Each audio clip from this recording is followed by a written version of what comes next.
What's up, guys? Thanks for tuning in to the iTalk Report. My name is Avani. I hope all is well with you. So I want to talk about the situation. This Bishop Whitehead. He has a church in Brooklyn. If I'm not mistaken, it's Canarsie, somewhere in Canarsie. So he was in the middle of doing his sermon on a live stream, and apparently it was intruders dressed in all black came in and robbed him. Now, what I will tell you is I watched the video from front to back. What's up? I watched the video from front to back, and like many other people, it was like something, it doesn't look right. Something is wrong with the situation. It doesn't look right, and it just seems very insurance scammy. However, it's like, at the same time, who wants to be sitting in church getting robbed? So you can't make light of the situation, but in social media, they're going to take it and run with it, especially if it's viral, and they're going to make their jokes and everything, which I don't condone making jokes when people's life are in jeopardy. So, you have to think about that, but people don't care. Now, in this sense, what I will tell you, I was also watching another video because that particular Bishop Whitehead, he joined a live with this other YouTube creator named Reid and another lady, I think her name is Genesis Warren. And so they were sitting there talking, and he came in hot. Bishop Whitehead came in hot. What's up? He came in hot, and I'm going to tell you something. All you have to really do is sit back and really look at people's body language and how they speak and how they talk and how they deliver their emotions. I'm telling you, watching that video was cringe. It was like, are these really people that go to church every Sunday? Or are these really people that's supposed to be in charge of bringing the word to folks? Like, you have to really pay attention. So, nevertheless, let me tell you, Bishop Whitehead was really mad with both of them. And he just went in on the lady. And he was just like, you need to lose weight. You look like a blimp, all of this. And I'm just like, what? Are you supposed to be a pastor of a church? This right here reminds me of this. I don't know if you guys seen this video. It's this little cute boy, and his mom was dressing him for church. And he was like, you got me out here looking like a pastor. I don't want to be a pastor. I was looking at that video, and I could understand why that kid did not want to be a pastor.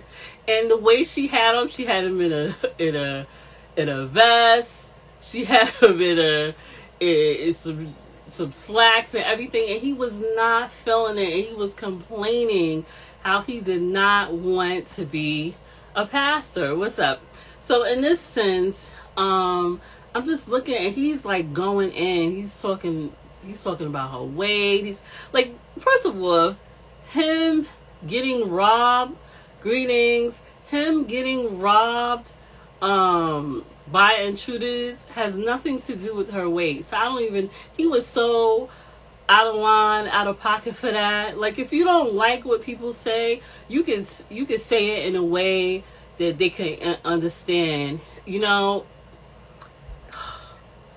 was crazy. So nevertheless, and then he started talking about Reid, how, he used to respect him when he met him. Apparently they have met, but he never met the woman, and how he never talked bad about him, and now he doesn't respect him because, these intruders, he could have lost his life and his family, which is true. But then he says the intruder was holding a gun to his daughter's head and everything. And a lot of people were saying they didn't see that. They want to see the footage of that because they just like, this whole situation sounds very scammy. Now, remind you, Bishop Whitehead has a background. We, like everyone else, we all have backgrounds in something. But in this sense, he have a background for scamming, like scamming folks and fraud. And we're like, wait a minute, what? So now people starting to speculate and be like, yo, what is this going on? Did he set this up? And when I tell you the YouTube streets is dragging and all of that, it's really, really, like, they're really dragging him. So nevertheless, he's saying all of this and he's going in. He's calling the lady Biggie, and he's calling the guy, the F-A, G word. He's going in, and I'm just like, and they just going back and forth, and he's talking about material things and all of that. And I'm just like, really? They really got on a live to talk about, like, go in on each other, like they don't have any character. Like, where is the God in this? That's what we have to really ask. And this is why I would tell you, a lot of people don't go to church. This is one of the reasons why people don't go to church. You know why? Because you have a lot of church people who are mean, which Larry Reid was telling the bishop that got robbed. It's like, yo, you just mean. Like, your character, the way you come off. And I'm going to tell you something. The way he come off wasn't good. I personally think that he could have approached it in a different way. I can't even think of this other pastor name that's really popular, but he seems to be on the up and up. And I remember him doing an interview, and he was talking about how, people should do this and people should do that. And one of the interviewers was all upset with him. I can't think of his name. Jenkins. His name is Jenkins. Pastor Jenkins or whatever. But he handled that so well, and he could have flipped out and everything, but he didn't. Bishop Whitehead flipped all the way out. There was no godly response, no classy response into his emotions and how he felt. And I personally think that he owes that lady, I think her name is Genesis? Yeah, he owes her an apology, because she didn't, like, call him names or anything. Maybe he felt like she was making fun, of him getting robbed or whatever, which she said she didn't. But she didn't go out her way and was calling names and wishing death on anyone. So in this sense, he is, like, so wrong. So let me tell you, just by watching this, it's an embarrassment to know that you got people out here that are head of churches, like bishops and pastors and everything, and they are not representing in the correct way. Like, you could tell. Like, I'm going to tell you something. I was raised in the church back in the day. Church was totally different than now. Like, now, I don't know what church is in now, because I haven't been to church in a very long time. I went this year. I went to my in-laws church. But other than that, I haven't been to a church in a very long time, because people just rub you the wrong way. They make judgments. They don't even know you. They're nosy. It's just a bunch of different things. So in this sense, when I was, and I went to church in Brooklyn. How ironic. I went to a church in Brooklyn off of Gates Avenue. It was a medium-sized church. It wasn't a mega church. It was like a medium-sized storefront church. And everybody was very family-oriented, hands-on. Like, if you did something, they're going to chastise you. And then they go back to your parents, and your parents going to get you. It was stuff like that. It was just really genuine love. Now, don't get me wrong. Yes, it was drama back then in church, but as a kid, me growing up, you don't really hear a lot of that drama compared to now. So, and then you had people that live by examples. I had a bunch of people in my family who were pastors, evangelists. My aunt was an evangelist, rest in peace. Her name was Eliza May, and let me tell you, she pretty much, how she presented herself to the world is how she was behind the scenes, and she really went and helped people. Like, she went and visited the sick. She gave clothes. She donated. She always gave money to people that in need. She gave money to her family. Like, people leave a legacy like that, you're never going to forget. You know, I had other aunts who were definitely into church. They were very active. You know, they were human, but they was on point with it. Like, they lived by example. They didn't wear pants. They didn't wear they was just to the point. No card playing. It was just a bunch of stuff. But they were good people, you know, and they looked out and they helped and stuff like that. So in this sense, now when you look at these churches, you like, what are they doing? Like, first of all, if you shouldn't be making fun of anybody getting robbed, because that situation is not good.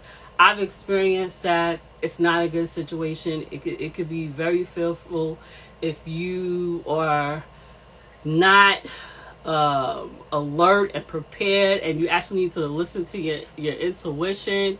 So people really need to take a mind of that. It's no joke, because you can actually lose your life, and it's not even your fault, you know. So in this sense, you start questioning folks about why they're really going to church. Like, you know, are they going to church to be seen, or are they going to church to get help?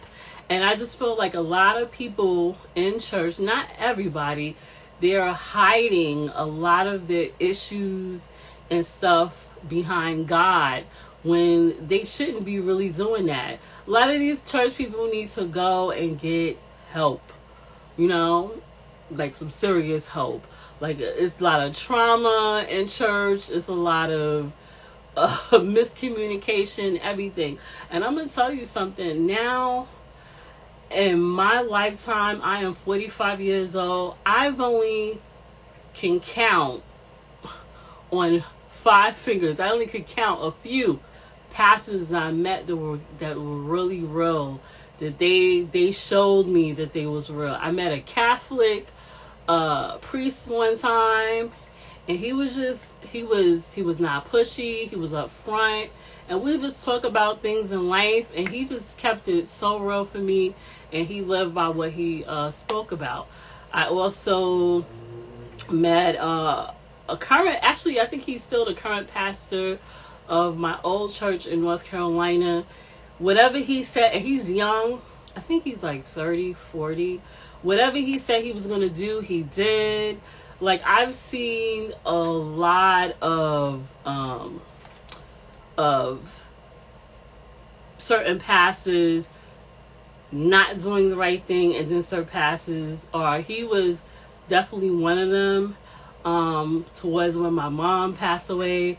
And then it was another pastor that I grew up and knew, and he was just a good person. I think his name was Bishop Collins. Like, just down to earth people. But you start hearing, as you grow up and you start hearing these stories about these pastors, either they having affairs, or they're taking a lot of money, they're doing a lot of things. You start looking back now. Now, what I will tell you is, I personally have a story to tell you in the future.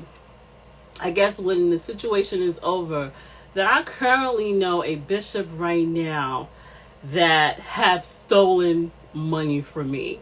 Like, I currently, and they're on social media, they're acting like they haven't did anything. Like, you know, they just, everything is all good. No, it's not. So you really, as a person, especially if you consider yourself Christian, thank God. I still believe in God. I still consider myself Christian. However, in this sense, when it comes to how people may view church and everything, I already know it's not the same. And I already know that you don't have to go to church every Sunday to get salvation, or to be a certain type of way, or to help people, or be a good person, or whatever the case is. God is within you as well. You know what I'm saying? So in this sense, when you start looking at these pastors, like the mega pastors, before, and I'm going to tell you, growing up, You know, I remember my same aunt that I told you was an evangelist. She had a small church, and I was going to, me and my mom was going to a medium sized, my dad too, was going to a medium sized storefront church in Brooklyn. But when I used to visit her church, and it was super small, I loved it more than the medium-sized church because it was more intimate and everything. Now I could tell you from that because you know everybody know you. It's just, and it's a family, it's oriented, whether you know the person or not. So it was a big difference. But now when you start looking at the mega churches, and in the beginning I was like, oh yeah, I like the mega churches. Now, no. No, I do not like mega churches. They're not good.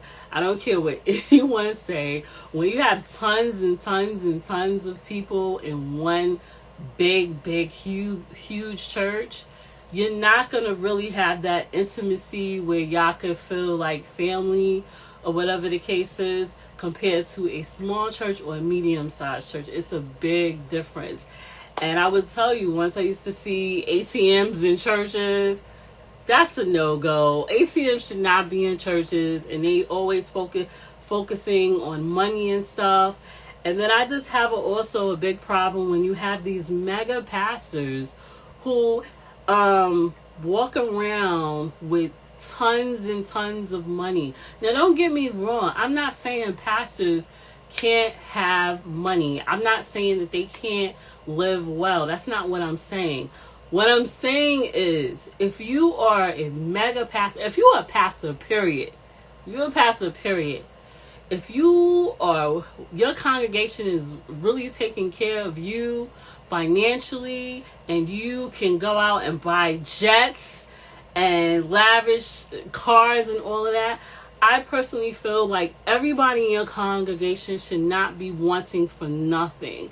Like, if you're going to be spending all this money on luxury goods and all that, and don't get me wrong, we are human. Christians are human. Everybody is human. Christian and non-Christian. We like nice things. You know, some people like expensive things. Some people don't. Well, most people do. I don't think it's a restriction on whoever can have. They can have whatever they want. But when you are a pastor and a bishop and you just making money off the people, and you got people struggling to pay their tithes, they don't have no job, they don't have no food in their house, they don't have a car, that is a problem to me. Because I feel like if you have it, you need to make sure your members have it. And I was just looking at Bishop Whitehead and him just talking. Like, first of all, you just came in on a conversation with your energy all upset. I can understand why you would be upset, because you feel like people are mocking you about you getting robbed and your family could possibly be killed and all of that. But at the same time, presentation, as my mother said, it's not how you say it, it's the way you say it, and it's your approach. Your approach and your presentation is everything. And let's be real, his approach, Bishop Whitehead, your approach wasn't good at all. As well as many other pastors. Look at what's his name? Joel Osteen. He has this huge mega church, and then I think it was in Texas, they had a rainstorm or something, and it flooded, and people needed to evacuate and go somewhere, and they asked them, I think the public or someone asked them, hey, can we come to your church and shelter while the storm calms down? And he said no. Now, he might have his particular reasons, but you know what people started doing? They started going up there and filming, and it showed it wasn't flooded. The seats was nice. It was a huge space. People could have stayed in there. And I'm just like, wow. And they said he makes over $10 million. Now, they do say that he makes a lot of his stuff through his book deal and not through financially with the church, which is good. But at the same time, you have to also think, everybody that's going to Joel Osteen's church, are they being taken care of? You know, like you have to really think about that. So in this sense, I have a different perspective and outlook on pastors and bishops now. And I would, like I told you before, I have a situation where I have a pastor who is preaching God's word and all of that, but he's stealing from me. You know what I'm saying? As well as I know other people that go to church and they act like they holier than thou and very judgmental, and you find out they are frauds. You know, whether it's in your family or outside your family, you find out all of this stuff, and it is very sad. It's very sad. I let me tell you something. I don't expect people to be perfect, especially church people. I don't expect anyone to be perfect. We all got our shit with us. Excuse my experience. We all have our issues, our concerns, things we like, things we don't. We all experience that. But nevertheless, do not. And I would just ask people, if you watch this video, you go in the church, and you see the pastor out there, he milking everything, and he's getting paid, and the members are struggling. Do not sit back and let that happen. Say something. And if you say something, it takes one time. And if you ain't happy with the situation, go somewhere else. Now, like I said, churches are not the same as they used to. So you have to be careful of false prophets, because there's a lot of them out there. It's a lot of them out there. They have their issues. They have need healing. They need therapy. Like, we all need therapy. We all need something. But I'm noticing throughout the years, it surprised me, but now it's to the point where it doesn't surprise me. I'm knowing somebody or people who go to church every freaking Sunday and talk about I love God and all of this, but they doing just as horrible as the people in the world. They will do you dirty. They will do you dirty over money, etc. So in this sense, this whole situation, I think with that pastor getting robbed, I think the truth is really going to come out. Now, if he really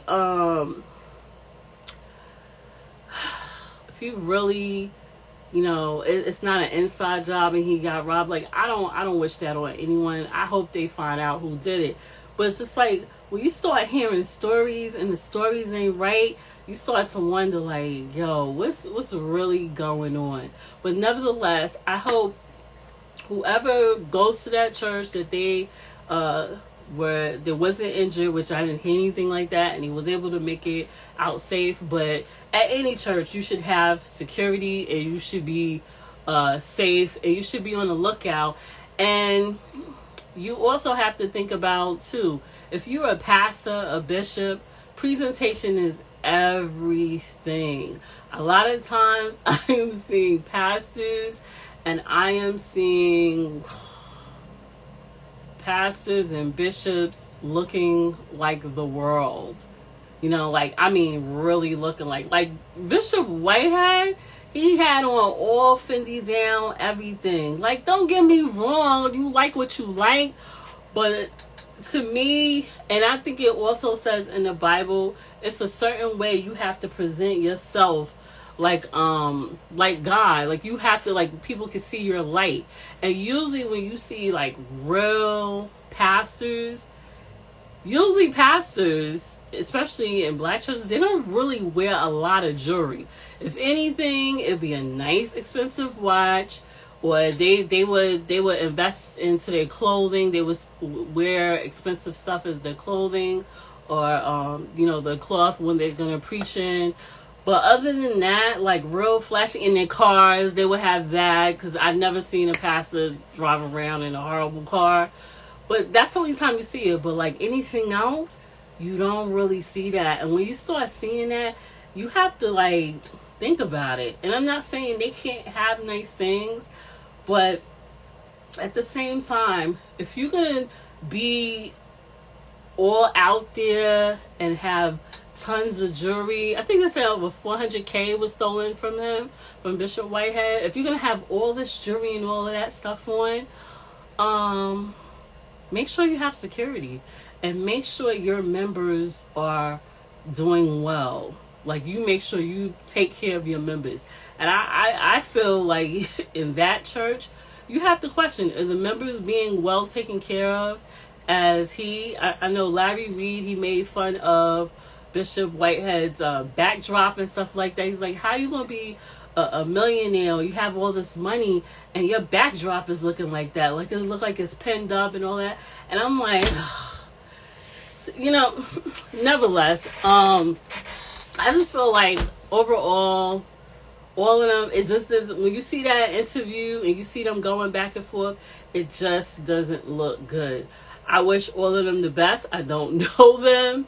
I wish that hopefully the truth come out, because people are really speculating that this is a scam. And I hope that's not the case, because if that is the case, it is going to make people feel some type of way when they find out the real truth. And let me tell you, the truth is going to come out.